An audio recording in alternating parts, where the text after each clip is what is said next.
అందరికీ నమస్కారం. 2025వ సంవత్సరం జూలై మాసం 11వ తేదీ శుక్రవారం రోజున కన్యా రాశి వారి శుభ అశుభ ఫలితాలను ఈ వీడియోలో తెలుసుకుందాం.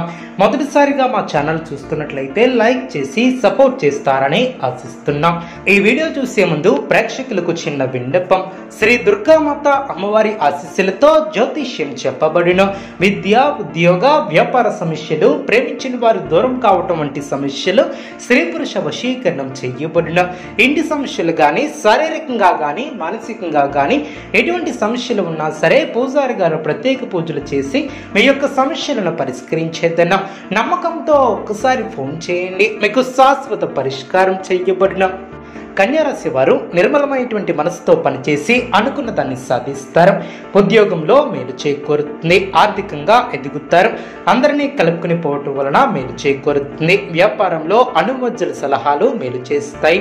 ముఖ్యమైనటువంటి విషయాలలో 1-2 సార్లు ఆలోచించి నిర్ణయాలను తీసుకుంటారు. చైతన్యవంతమైనటువంటి ఆలోచనలతో అభివృద్ధిని సాధిస్తారు. లక్ష్యాలకు చేరువవుతారు. అనవసరమైనటువంటి విషయాలలో తలదూర్చవద్దు. అదేవిధంగా అనుకూల సమయం అనే చెప్పవచ్చు. ఓర్పుతో ముందుకు సాగుతారు. ఆర్థికంగా కొంతవరకు అనుకూలత ఏర్పడుతుంది. ఆటంకాలు పెరగకుండా చూసుకుంటారు. తోటివారితో 1-2 సార్లు ఆలోచించి మాట్లాడాలి. అపార్థాలకు తావివ్వవద్దు. ఆచితూచి ఖర్చు పెడతారు. ఆలోచించి మాట్లాడుతారు. అదేవిధంగా ఆరోగ్య విషయంలో జాగ్రత్త అవసరం. ఒత్తిడి పెరగకుండా చూసుకుంటారు. ప్రణాళిక ద్వారా విజయాలకు దగ్గరవుతారు. అదేవిధంగా అనుకూలత ఏర్పడుతుంది. మీ యొక్క ప్రయత్నాలు ఫలిస్తాయి. తోటివారి నుంచి సహాయ సహకారాలు అందిన మీ యొక్క బుద్ధి బలంతో కీలక సమస్యలను పరిష్కరించి అందరి మన్నలను ఏర్పరచుకుంటారు. మీ యొక్క కృషి ఫలిస్తుంది. అధికారులు మీ యొక్క పనితీరుకు ప్రశంసలు కురిపిస్తారు. తోటివారి సహకారంతో అనుకున్న పనిని త్వరగా పూర్తి చేస్తారు. ఎవరితోనూ వాదోపవాదాలు చేయవద్దు. శుభ సమయమనే చెప్పవచ్చు. ప్రారంభించినటువంటి పనిలో శీఘ్ర విజయం ఏర్పడుతుంది. ఉద్యోగంలో బాగా రాణిస్తారు. పట్టుదలతో పనిచేస్తారు. కార్యసిద్ధి ఏర్పడుతుంది. శుభవార్తలను వింటారు. విశేషమైనటువంటి దైవబలం ఏర్పడుతుంది. అదేవిధంగా తోటివారి సహకారంతో అనుకూలంగా ముందుకు సాగుతారు. కొత్త విషయాలను తెలుసుకుంటారు. ఆర్థికంగా బలపడతారు. సమాజంలో గౌరవం పెరుగుతుంది. అధికారుల యొక్క నిర్ణయాలను తీసుకుంటారు. మీ యొక్క కృషి ఫలిస్తుంది. అధికారులు మీ యొక్క పనితీరుకు ప్రశంసలను కురిపిస్తారు.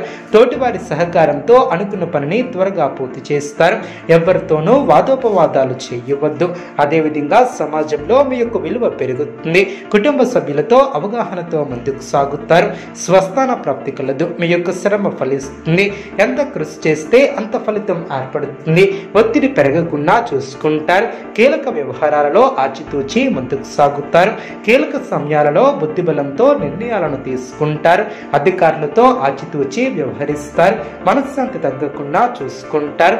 చిత్తశుద్ధితో పనిచేసి అనుకున్న దాన్ని సాధిస్తారు. మీ యొక్క స్వధర్మం మిమ్మల్ని కాపాడుతుంది. బంధుమిత్రులతో ఆనందంగా గడుపుతారు. మీ యొక్క రంగాలలో ఆచితూచి ముందుకు సాగుతారు. గత అనుభవంతో పనిచేస్తారు. పక్కా ప్రణాళిక ద్వారా సత్ఫలితాలు సిద్ధిస్తాయి. తొందరపాటుతో ఎటువంటి నిర్ణయాలను తీసుకోవద్దు. ఖర్చులు పెరగకుండా చూసుకుంటారు. శత్రువులతో ఆచితూచి వ్యవహరిస్తారు. అనవసరమైనటువంటి విషయాలలో తలదూర్చవద్దు. మొహమాటాన్ని దరిచేయనివ్వద్దు. మిత్రుల సూచనలు మేలు చేస్తాయి. అదృష్టం వరిస్తుంది. మిత్ర సహకారం ఏర్పడుతుంది. ఇంట్లో ఆనందం ఏర్పడుతుంది. మానసికంగా దృఢంగా ఉంటారు. నూతన వస్తువులను కొనుగోలు చేస్తారు. ఇతరుల వ్యవహారాలలో జోక్యం చేసుకోకుండా జాగ్రత్త వహిస్తారు. అప్రమత్తంగా ముందుకు సాగుతారు. అవసరానికి ధనం లభిస్తుంది. పెద్దలు మీకు అనుకూలంగా వ్యవహరిస్తారు. అనుకూల